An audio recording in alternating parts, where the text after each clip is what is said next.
I'm Michael Voltaggio. Welcome to Top Recipe, presented by Truvia Sweetener.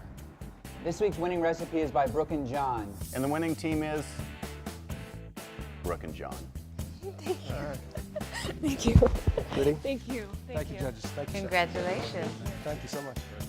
The title is Cut or Rump. So what we have is a Thai red curry beef with lobster jasmine rice and kind of a Thai-inspired slaw. What I'm gonna do is get the rice cooking. So I've got a pot here, turn it on low heat, and we're gonna start to sweat the onions into the pot. I've got here about a tablespoon of butter.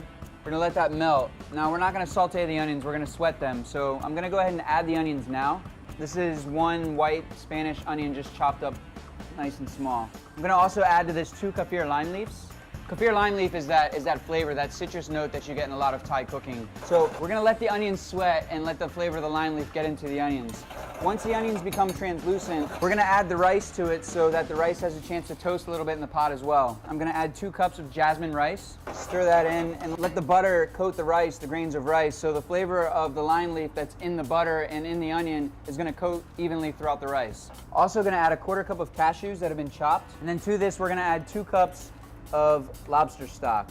Stir everything in. We've got some fresh coriander, some scallion, a little bit of lime juice, and some fresh chopped lobster meat that's been cooked. We're gonna add that to the end after the rice has been cooked. So I'm gonna cover the rice at this point with a parchment paper cartouche and create a perfect little lid for the rice. And we'll let that cook for about 30 minutes. While the rice is cooking, we can marinate our Thai-inspired slaw. So first thing I'm gonna do is build the dressing in the bowl and then add the cabbage and things like that to the top of it, mix it together, and let it marinate. So I've got here 1/4 cup of rice wine vinegar, 2 tablespoons of sugar, 1 teaspoon of salt. Got 1 Thai red chili that's been diced up, minced up.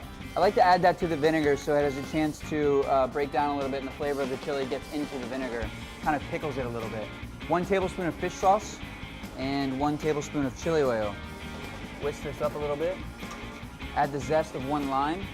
And then to this I'm gonna add about 1 cup of shredded cabbage. Stir this around, let it marinate a little bit, and then we're going to add 1 tablespoon of red onion that's been julienned and it's soaking in about 2 tablespoons of rice vinegar. So they're kind of pickling in there as well. And that liquid that's in there, the pickling liquid from the onion, you can just pour that in as well. Stir that in. We're gonna add 1 tablespoon of chopped cilantro, 1 tablespoon of shaved scallion, and we've got 1 more Thai chili that has been just julienned a little bit. So we've got some chopped chili and some julienne chili going in there as well. Stir that around. We're gonna put this off to the side and just let it marinate until we're ready to plate. I've also got some little radish sprouts here, but we're gonna add that to the end just to add a little bit of freshness to it before we put it on the plate. Get some of this stuff out of the way. We'll check on our rice. Then we'll start building our sauce for the beef, and we've also got a nice glaze that we're gonna put together as well. So we've got 2 quick and easy sauces that we're gonna put together for this dish as well. We've got a glaze that we're gonna put together to add some more flavor to the beef tenderloin after we sear it. And then we've also got this Thai curry coconut sauce that we're gonna make as well. So first thing I'm gonna do is get my sauce going. I've got 1 tablespoon of vegetable oil. I've got here 1 stick of lemongrass and 2 little slices of ginger. We're gonna add the ginger to the pot, let that start to infuse into the oil that's in there, let it toast a little bit. We're gonna put some slits into the lemongrass so that when we cook this, the flavor of the lemongrass comes out in the sauce. Get that going, get some of that oil coming out of the ginger and out of the lemongrass. Next thing we're gonna add to it is the red curry paste. We're gonna add that now and let that toast a little bit in there as well. It's about 2 tablespoons of Thai red curry paste. You can smell the ginger, the lemongrass, the curry, all that smells coming out of the pot. You wanna get it nice and toasty, just like we've done there.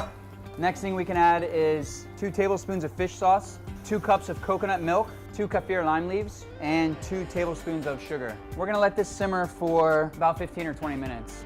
Once it's finished simmering, we'll go back and add about 2 tablespoons of lime juice to that as well, just to freshen it up a little bit.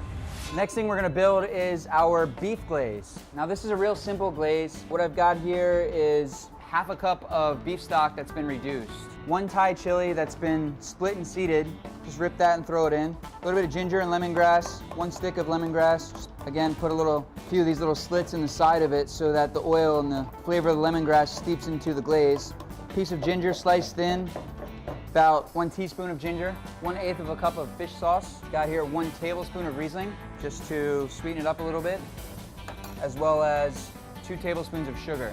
And the last thing we're gonna add is 1 tablespoon of rice wine vinegar. We're gonna let this reduce and cook down until it's a syrupy glaze type consistency so that we can just brush this onto the meat after it's been cooked. So now we've got our glaze going. Our rice is pretty much ready to roll. I'm gonna cut the heat off of that. Our sauce is simmering in the back. The next thing we need to do is cook our meat. Grab a large surfaced saute pan so that we can properly sear our beef. Gonna add 1/4 cup of vegetable oil to the pan. We're gonna get this nice and hot. Gonna take a couple pieces of our beef tenderloin here that's been cut into steaks. Season it with a little bit of salt. Got our pan here nice and hot. Gonna start putting the beef into the pan and start getting a good sear on it. I'm just gonna cook 2 pieces. Let this get a nice sear, clean up my mess a little bit here, and then we'll come back and start putting everything together. So the meat's searing, and you wanna hear that sound. You wanna have that pan nice and hot so that you can build this nice brown, crusty, seared surface on the outside. We're gonna flip it over in a minute. We're gonna add some butter. We're gonna baste the meat. We've got our glaze going in the front here. Give our sauce a quick stir. Check our rice. As you can see, the rice is nice and cooked, nice and fluffy.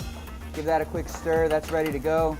So we're gonna flip the beef over. It's got that nice, crusty sear on the outside of it. We're gonna add the lobster meat to our rice. Stir that lobster meat into our rice. Let that start to get nice and hot. Now the lobster meat's already been cooked and shelled, so we're not cooking it. We just want to bring it up to temperature inside that steaming rice. Our glaze is coming down. It's got that nice syrupy consistency. We can go ahead and turn that off. I'm gonna add about 2 tablespoons of butter to the pan and use that to baste the meat so we can continue to cook it evenly. So you want the butter to go in towards the end of the cooking so that the butter doesn't actually burn, but it just browns in the pan. And then you start basting it. I'd say the total cook time on the meat is about 2 to 3 minutes on each side. The cooking process doesn't stop in the pan. Once we take it out, we're gonna put it onto a rack that we have set aside here, and we're gonna let it rest and carry over till it's nice and medium rare. As you can see, by basting it, you're cooking it nice and evenly. And all that flavor of the meat is getting into the butter, and the butter's getting into the meat, and it's becoming like this big meat and butter party in the pan. Beef tenderloin is such a lean piece of meat. By adding the butter to it and adding that fat into it, it keeps it nice and juicy and tender and just really delicious. So at this point, I'm gonna take the meat out, put it on a rack, and let it rest. You can give it one last baste right here on the rack. All that flavor in that butter, there's no sense in throwing it away. Just baste it all right there onto the meat. Last thing we're gonna add to our rice is 1/4 cup of shaved scallion, tablespoon of chopped cilantro, tablespoon of fresh lime juice, and a tablespoon of salt. Stir that into the rice. All that fresh flavor of the cilantro, the lime juice, obviously the salt, it just brightens the rice right up. The lobster meat's getting nice and warm in there. We can strain our sauce through our chinois. Once you have it strained, you can just put it right back into the pot in case you need to reheat it or do anything else to it. You've got it right here on the stove ready to go. So the last thing I'm gonna do is just glaze our beef with a little bit of that reduced glaze that we put together. Add some more flavor to the outside of that meat, and we're ready to plate.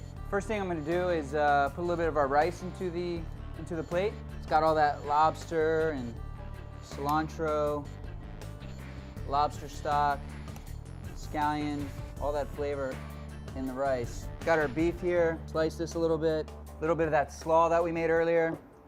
Some of those radish sprouts that we saved. And then the last thing we're gonna do is pour a little bit of that red curry coconut sauce right into the bowl. And there is the Cutter Rump winning dish. You've got glazed beef tenderloin with a lobster jasmine rice and a Thai red curry coconut sauce.